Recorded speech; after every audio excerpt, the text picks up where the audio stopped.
쓸 테니까. 자, 말씀을 보시겠습니다. 이사야서 41장 10절입니다.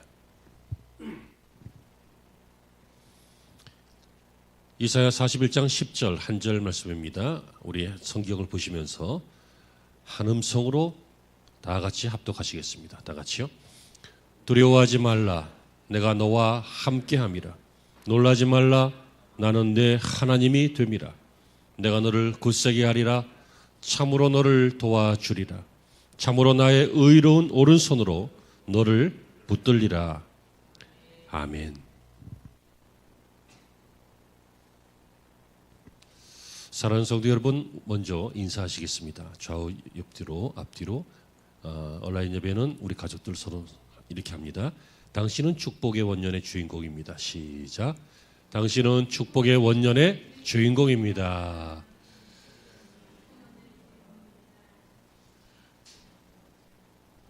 네, 아멘을 하셔야죠. 네. 여러분, 하나님의 도우심이 참 중요합니다. 하나님의 도우심을 거창하게 이야기하며 축복이죠. 올해는 영혼과 육신이 골고루 건강하시기 바랍니다. 그리고 여러분의 소중한 인생에서 여러분들이 마침내 여러분의 인생에서 주인공이 되시기를 바랍니다. 그리고 새해를 시작하는 우리 모든 가정들과 그리고 우리의 모든 교회들 위에도 하나님의 도우심이 축복이 함께 하시기를 기원합니다. 오늘 우리는 이 말씀을 통해서 내가 너를 도우리라 라고 하는 제목의 말씀인데요. 축복의 원년을 경험하는 그리스도인이 되기 위해서 우리에게는 몇 가지 자세가 필요합니다. 앞으로도 여러 시간 이런 내용들이 또 나올 텐데 오늘 이 시간도 어떻게 해야 축복의 원년을 경험할 수 있을까? 우리의 마음의 자세, 신앙의 자세는 어떤 자세가 필요한가? 이것을 생각해 보려고 합니다. 그러니까 이 시간 듣다가 불편하면 내 자세가 틀렸나? 하면서 고치시면 돼요. 기분 나빠하지 마시고. 이 시간 그 목사의 설교가 이해가 안 되거나 공감이 안 되면 한 목사가 이상한 소리 하네 하지 말고 혹시 내가 믿음이 없을까? 해보시는 것은 어떨까요? 이것은 다 여러분들을 축복의 사람으로 축복의 인생으로 만들기 위한 저의 간절한 바람이고 또 믿기는 하나님의 바람인 줄로 믿습니다. 우리 예수님께서는요 사람들에게 주목을 많이 받았어요. 사람들은 주목을 많이 받으면 교만해지기 쉽지만 우리 예수님께서는 주목을 많이 받으시면서도 항상 낮아지셨고 겸손하셨어요. 그래서 예수님께서는 세리들, 죄인들, 창기들 이런 사회적으로 낮은 사람들과 함께 대화를 나누셨고 그들과 함께 식사를 하시곤 하셨어요.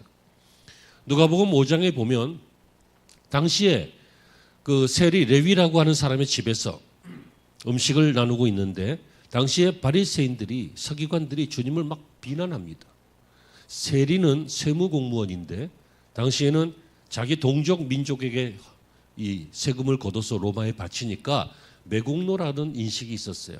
그러니까 죄인의 대명사가 세리와 창기였어요. 그러니까 예수님께 뭐라고 하냐면 어째서 죄인과 함께 음식을 먹느냐? 하면서 예수님을 비난했어요.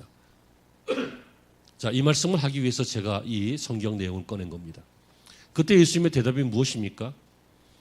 건강한 사람에게는 의원이 필요 없고 병든 자에게 의원이 필요하다. 내가 의인을 부르러 온 것이 아니라 죄인을 부르러 왔다. 사람들이 왜 죄인하고 밥 먹고 죄인하고 어울리고 그러십니까? 했더니 그들에겐 내가 필요하기 때문이라는 거죠. 죄인을 고치기 위해서예요. 건강한 자에게는 의원이 필요 없어요. 병든 자에게 필요해요.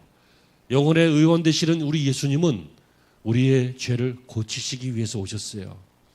여러분 예수님이 오신 목적이 예수님이 직접 말씀하시잖아요. 병자들을 고치시는 것이라고 그래요.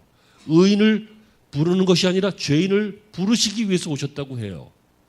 여러분 생각해 보세요. 병자들을 고치시는 것, 병자의 입장에서는 회복이 축복이죠. 그렇죠? 죄인의 입장에서는 죄를 해결하는 것이 축복이죠. 여러분, 예수님께서 이 땅에 오시고 죽으시고 부활하시고 우리를 구원하신 것은 바로 하나님의 사랑으로 우리를 축복하시기 위해서인 것입니다. 여러분, 더 나아가서 예수님께서 이제 다시 오실 거예요. 나중에 재림하실 거예요. 그 재림의 목적도 무엇입니까? 우리를 천국으로 축복하시기 위해서 아닙니까? 여러분, 우리에게 사명을 주셨어요. 직분도 주시고 재능, 달란트도 주시고 시간과 인생과 여러 가지 것들을 주셨어요. 그 이유도 무엇입니까? 그것을 통해서 축복하시기 위해서잖아요. 여러분, 우리가 축복의 사람이 되면 하나님이 영광을 받으십니다. 하나님이 영광 받으시는 것은 하나님이 우리를 지으신 목적이십니다. 내가 나의 영광을 위하여 지은 자들을 내게로 오게 하라. 이 하나님이 우리를 지으신 목적이에요. 근데 우리가 어떤 사람이 될 때 하나님이 영광을 받으신다고요? 우리가 영육간의 축복의 사람이 될 때 하나님께서는 영광을 받으시는 줄로 믿으시기를 바랍니다. 그렇다면 여러분, 오늘 이제 몇 가지 자세를 볼 텐데요. 어떤 게 필요할까요? 첫째는요, 생각을 바꿔야 돼요. 가치관의 전환이죠. 여러분, 우리는 생각의 주인이 언제나 나예요. 나. 근데 이 나라고 하는 사람은요, 나를 축복의 인생으로 만들지를 못해요. 나라고 하는 사람들이 모여서 우리가 되고, 우리가 모여서 민족이나 사회나, 그리고 더 나가서 이 지구촌의 인류가 되죠. 그 모든 인류가 다 나예요. 나. 이 나라고 하는 사람들의 지금까지의 이 수천 년간의 역사를 보세요. 어떤 역사였어요? 다 대립과 전쟁과 불화와 싸움과 질투와 시기와 모략과 이런 역사였잖아요. 여러분, 심지어 사람은 자기 자신도 속아요. 자기 자신을 너무 과대하게 생각하거나 아니면 너무 과소하게 생각하거나 여러 가지 이유로 자기 자신을 잘 보지를 못해요. 내 생각이라고 하는 것은요, 현재로서는 나에게 그것이 옳은 것 같죠.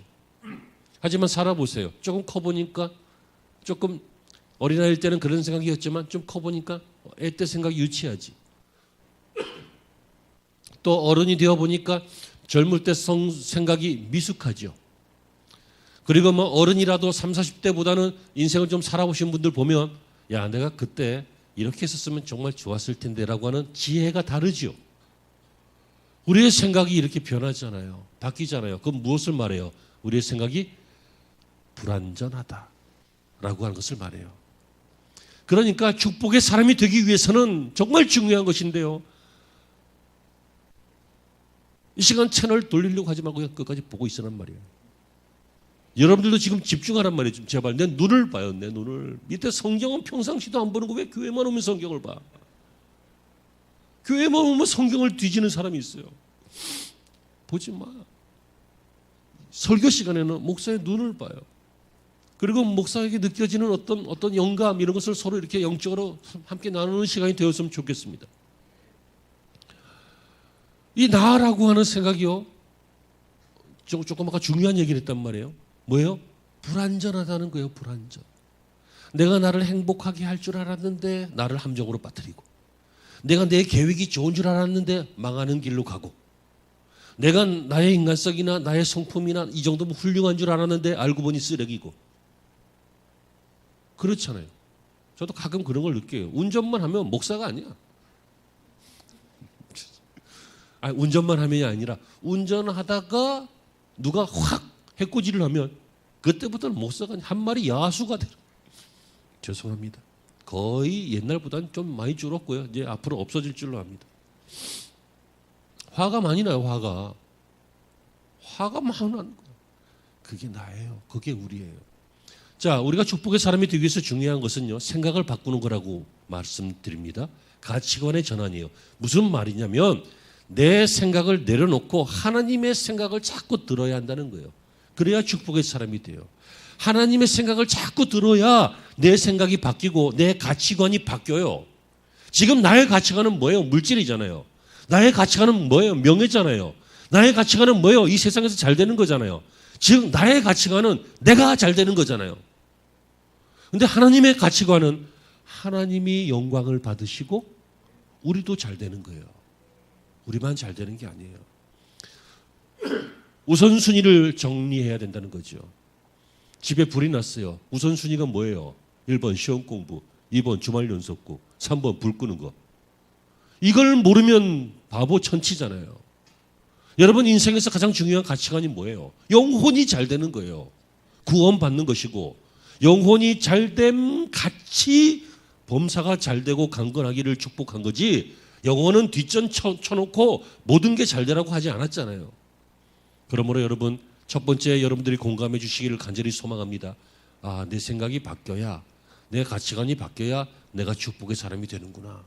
이것을 인정하시고 이 시간 받아들이려고 하시길 바랍니다. 아, 목사가 쇠뇌하네. 그러지 말고 목사가 쇠뇌하네. 정말 인본적인 생각이에요. 목사님이 나를 너무 사랑하셔서 어떻게 하면 축복을 주려고 저렇게 애를 쓰실까 이렇게 생각하시는 것이 신앙적인 생각이에요. 성경에 열왕기서에 보면 당시에 강대국이었던 아람이라고 하는 나라예요. 총사령관이 나만이라고 하는 사람이었어요. 이 나만이라고 하는 사람은 총사령관, 강대국의 총사령관이니까 사회적으로 높은 사람이죠. 지위 있죠. 재물도 많겠죠. 집에 종들도 많았고. 근데 문제는 나병 환자였어요. 옛날에는 문둥병이라 그랬어요. 나병 환자였어요. 한센시병이라고도 하고. 그러니까 여러분 사회적으로는 다 성공했는데 자기 자신은 불행한 거예요. 이 심해지면 언젠가 죽잖아요. 죽어도 끔찍하게 죽잖아요. 이렇게 몸들이 망가지면서. 그때 그 집에요. 이스라엘에서 잡혀온 여종이 있었는데 그 여종이 그 장군에게 그런 얘기를 해요. 우리 고향에 가면 엘리사라고 하는 선지자가 있는데 하나님의 종인데 이 사람에게 가면 당신이 나을 것이다. 여러분 이거 믿을 수 있는 얘기 같아요. 쉽게 낫지 않는 병이에요. 하지만 벼랑 끝에 있는 사람은 지푸라기라도 잡죠. 그래서 왕에게 허락을 받고 예물을 준비해서 갔어요. 그랬는데 여러분 높은 사람이 있잖아. 엘리사가 안 만나줬어요. 자기 종을 보내서 저 요단강에 가서 7번 몸 씻으라 그래. 그러는 거예요. 기분이 되게 나빴죠. 아니 노골적으로 얘기하면 기분 더러웠어요. 나를 무시해? 이것이 감히 이 조그마한 나라에 우리가 다스리고 있는 그런 나라에 그것도 직업도 없고 엘리사 선지자잖아. 선지자가 무슨 직업이 있어요? 요즘 목사들이 무시받는 거하고 비슷한 거예요. 뭐 그런 것이 와가지고 막 국무총리가 왔는데 뭐 국방부 장관이 왔는데 오셨냐고 어떻게 여기까지 누추한 곳에 오셨냐고 그런 얘기를 해야 될 텐데 보지도 않고 자기 종 보내서 요단강에서 물속에 7번 담가라. 기분 나빴죠. 그래서 그가 뭐라고 합니까? 중요한 단어예요. 내 생각에는 그래요. 나만 장군이 내 생각에는 그가 내게로 와서 내 당처에 손을 얹고 나를 고칠까 하였노라. 자기 생각에는 자기를 대접해 가면서 고칠 줄 알았다는 거예요. 친히 맞이할 것 같았고 근데 그거 안 하니까 기분 나쁘다는 거예요. 그래서 집에 가려고 그랬어요. 집에 갔어요. 돌아섰어요. 다시 말하면 여러분 이 사람은 나병 환자인데 이 사람이 받을 수 있는 이 땅에서의 최고의 축복은 뭡니까? 병 고치는 거죠. 그런데 축복을 놓칠 뻔했잖아. 왜? 내 생각 때문에. 근데 여러분 복 받을 사람은요 주변에 믿음의 사람이 있어요. 보니까 집에서도 이스라엘에서 잡혀온 여종이 우리 고향에는 선지자가 있는데 그가 고쳐줄 겁니다. 복음을 줬잖아요. 근데 지금 나만이 성질 나갖고 집에 가려고 할 때도 옆에서 지혜로운 종 하나가 말합니다. 장군님 여기까지 오셔가지고 아주 굉장히 힘든 걸 시켰어도 했을 텐데 물에 들어가는 거 그거 뭐 어렵다고 그걸 안 해요. 그러니까 나만이 듣고 보니 또 그 말이 맞잖아. 더 힘든 거 시켜서도 했을 텐데 한번 해보지 뭐. 그래서 그 생각을 듣고 그 말을 듣고 다시 말하면 하나님의 뜻이 담긴 엘리사의 그 말 그리고 그 말을 해석해 주는 종의 말 다시 말하면 하나님의 말씀을 듣고 들어갔더니 7번째 들어갔을 때 어린아이와 같이 깨끗하게 되었다. 나았잖아요. 어떻게 축복을 받았어요? 내 생각 죽이고 하나님 생각 붙잡으니까 축복의 사람이 된 거예요. 그러므로 여러분 축복의 사람이 되는 여러 많은 자세가 있겠는데 오늘 볼 자세 몇 가지 중에 가장 첫 번째는 다른 자세 아무리 가져도 소용이 없어요. 열심히 해도 소용이 없고 성실해도 소용이 없고 솔직히 말하면 기도해도 소용이 없어요. 전도해도 소용이 없고 뭐냐면 첫째는 내 생각이 하나님 생각과 똑같아야 되는 거예요. 내 뜻으로 기도하는데 무슨 소용이 있겠냐고요. 여러분 하나님의 영광을 위해서 영혼 구원을 위해서가 아니라 교회 부흥과 교회 자리 채우기 위해서 전도하는 것도 무슨 소용이 있겠냐고요. 그렇게라도 좀 하긴 해야 되지만 제일 중요한 것 가장 먼저 와야 될 것 뭐예요? 내 생각이 바뀌는 거예요. 가치관이 바뀌는 거예요. 그러므로 여러분 믿으시길 바랍니다. 생각을 바꾸면 축복이 임합니다. 하나님 중심으로 생각을 바꾸는 겁니다. 그러므로 여러분 축복의 사람들을 한번 조사해 보세요. 성경을 막 살펴보면서 축복의 사람들을 막 조사해 보세요. 우선순위가 있어요. 뭐예요? 늘 하나님이 먼저였어요. 하나님의 영광이 먼저였어요. 하나님의 일이 먼저였어요. 다윗은 자기가 다윗의 궁에서 자는 것이 너무도 불편했어요. 왜요? 하나님의 성소가 없으니까. 나는 이런 데 있는데 하나님의 법궤는 저런 데 있고 말이에요. 늘 하나님이 먼저였어요. 그래서 그들은 예배가 의무가 아니라 예배가 기뻤어요. 여러분 기도가 짜증나는 것이 아니라 기도가 기회였고 기쁨이었어요. 그들은 영혼 구원하는 일, 많은 백성들을 사랑하고 그들을 하나님께로 인도하는 일을 위해서 자기의 왕직을 수행했고 선지자직을 수행했고 그랬어요. 왕이 되면 백성들을 지탄하는 것이 아니라 선지자가 되면 백성들을 착취하는 것이 아니라 그들을 위해서 살았던 사람들이 다 축복의 사람들의 공통적인 특징이에요. 그러므로 사랑하는 여러분 공부 열심히 하십시오 학생들. 근데 그 목적이 영혼을 살리기 위해서 여러분들이 좋은 사람이 되고 훌륭한 사람이 되면 영혼 살리기가 더 쉬우니까 출세하면 교만하기도 쉽지만 출세하면 똑바로 출세하면 영혼 살리기도 쉽잖아요. 여러분 돈 벌면 흥청망청거리기도 쉽지만 돈 벌면 사람들 섬겨주고 좋은 사람들 옆에다 많이 둘 수도 있잖아요. 여러분 우리가 일하고 시간 보내는 모든 것들이 바로 하나님의 일을 하기 위해서. 그러므로 하나님의 일을 하기 위해서는 내가 하나님의 도우심이 필요하다. 내가 너를 도우리라. 하나님의 도우심이 필요하다. 축복이 필요하다. 이 생각을 꼭 잊지 마시고 축복의 원년이 되어야 한다는 가치관으로 우리의 생각이 바뀌는 이 시간이 되시길 바랍니다. 지금부터 자꾸만 내 생각에는 내 판단, 내 기준에는 하지 마세요. 성경에는 성경의 기준에는 하나님의 생각에는 예수님의 바람에는 그런 기준들이 또 따로 있어요. 자꾸만 들여다보시고 그 생각에 여러분들을 조종하시기 바랍니다. 두 번째는요. 참아내는 것입니다. 두 번째 자세예요. 여러분 굉장히 이게 중요한데 짧게 할게요. 축복은 참는 사람이 받아요. 기억하려고 하지 말고 좀 적어놔라. 여러분들이 천재냐? 학생들 그 노트 다 펴놓고 뭐해? 적어놔. 누가 축복을 받아요? 참는 사람이에요. 고통을 견디고 끝까지 인내하는 사람이에요. 10달 동안 엄마들이 얼마나 불편해요. 막 뱃속에 막 이따만한 게 들어있어. 어떨 때는 발로 차서 아파. 어떨 때는 이것이 내 비율을 건드려서 음식도 못 먹어. 어떨 때는 숨도 가빠. 겪어보지도 못한 게 겪어본 것처럼 얘기해서 죄송한데 그렇다고도 그럽디다. 막 힘들어요.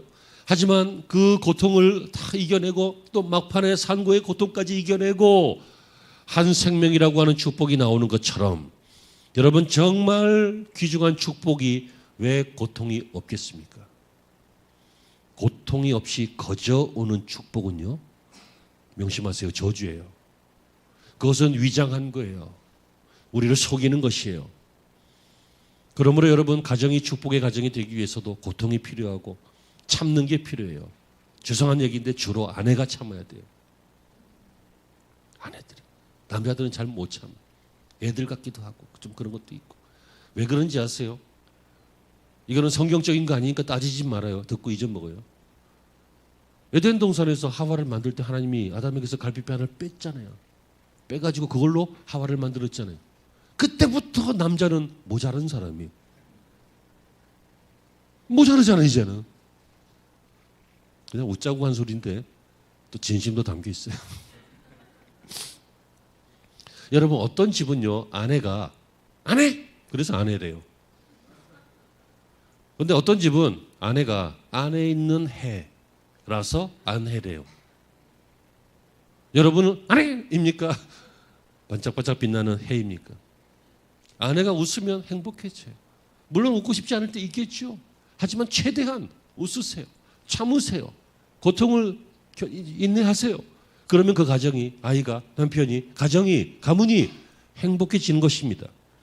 아마 대부분, 100%는 아니겠지만 대부분의 축복의 가정은 아내의 인내로 만들어집니다. 참아야 축복을 누립니다. 그래서 옛날 노래 잘 모르시겠지만 이미자 씨의 여자의 일생이라는 노래를 보면 참아야 한다기에 눈물로 보냅니다. 뭐 그런 내용이 있어요. 근데 여러분 그렇지 않더라도 우리 어머니들 권사님들 보시면요, 참으면서 살았고 참으면서 기도해서 결국 축복을 받는 사람들이 있잖아요. 참는 거예요. 왜 이렇게 이야기하냐면 다시 성경의 인물을 조사해 보면 아브라함도 참았어요. 후사에 대한 약속을 받았지만 소망이 없는 노후를 보냈잖아요. 여러분 노후에 무슨 소망이 있어요? 나이가 100살이나 돼가는데. 그러나 실수도 있었지만 하나님의 약속을 믿고 참았어요. 견뎌냈어요. 마침내 축복을 받았죠. 이삭이라고 하는 기쁨을. 야곱은요, 축복과 약속을 받았지만 광야에서 헤매야 됐었어요. 삼촌 라반의 집에서 20년이나 참아야 했어요. 억울한 일도 있었어요. 그러나 아픔을 겪다가 결국 축복에 대한 소망으로 고향을 떠나왔지만 결국 축복을 받고 다시 돌아가게 되었고 형과도 화해하게 되었어요. 요셉은요, 하나님의 꿈을 이루기 위해서 17년이나 억울하게 살았어요. 힘들게 살았어요. 하지만 마침내 참아내니까 축복을 받았어요. 제자들은 참고 인내하여 복음을 전해서 축복의 사람들이 되었고요. 우리의 선조들도 신앙의 선배들도 참고 인내해서 오늘날의 교회와 오늘날의 이 민족이 축복을 받았습니다. 가난과 병마를 이긴 선조들은 참으면서 인내하면서 회복했고 축복을 받았습니다. 믿음의 많은 기업가들이 인내하고 참으면서 축복을 획득해서 좋은 기업들을 만들어냈습니다.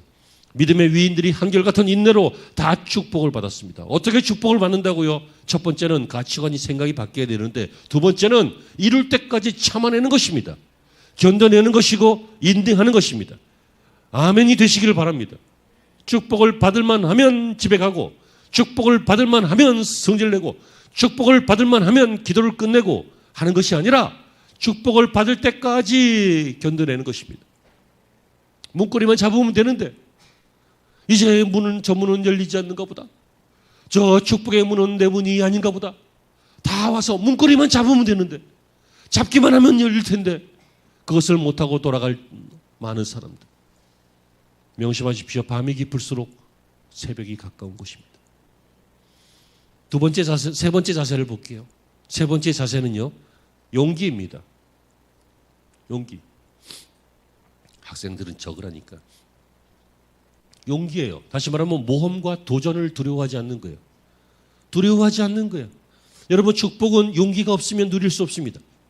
민수기 13장에 보면요, 12명의 정탐꾼 사건이 나오잖아요. 이 12명 중에서 10명이 용기를 잃었어요. 용기를 잃었어요. 상식적인 일이에요. 그들은 우리보다 굉장히 신체가 큰 거인족 같은 그런 엄청난 사람이고요. 그들 앞에 우리는 메뚜기 같다. 틀린 말이 아니에요. 여러분 그러나 여호수아와 갈렙은 뭐라고 합니까? 그 땅을 취하자. 우리가 능히 이기리라. 이게요, 믿음 없이 보면 미친 거지. 하지만 믿음으로 보면 하나님이 약속하셨기 때문에 우리가 그 땅을 취할 것이다 라고 하는 믿음의 용기예요. 믿음의 용기. 여러분 누가 축복을 누립니까? 용기 있는 사람. 그리고 그 용기로 믿음으로 도전하는 사람. 모험을 할 줄 아는 사람. 그 사람입니다. 이 사람들은요, 이미 생각을 바꿨기 때문에 하나님의 뜻으로 생각하기로 했기 때문에 그렇죠. 또 이 사람들은 끝까지 견뎌내기 때문에 용기를 가지면 시야도 바뀌고 시각도 바뀌고 견해도 바뀝니다. 예를 들어서 열왕기상 18장에 보면요, 3년 반 동안이나 이스라엘에 비가 오지 않았어요. 그러다가 엘리야가 승리하고 갈멜산에서 그 우상을 다 회파하고 승리하고 이제 하나님 이 나라에 은혜를 주옵소서. 그래서 비를 내리게 해달라고 기도를 해요. 7번이나 기도를 해요. 6번째까지 아무 반응이 없다가 7번째 기도할 때요, 저 멀리서 조그마한 구름이 딱 올라오는 거예요. 손바닥만한 구름이다. 성경은 그렇게 말하고 있어요. 근데 그때 갑자기 이 엘리야가 막 아합에게로 달려가더니 곧 큰 비가 오니까 마차가 막힐 것이다. 서둘러서 돌아가라. 이런 말을 해요. 굉장히 비현실적이죠. 가끔은 목사가 여러분들에게 어떤 위로를 하거나 권면을 하거나 할 때도 굉장히 비현실적이죠. 여러분, 그러나 아주 작은 구름을 보고도 하나님이 하실 일을 볼 수 있는 것. 누구예요? 용기 있는 사람이에요.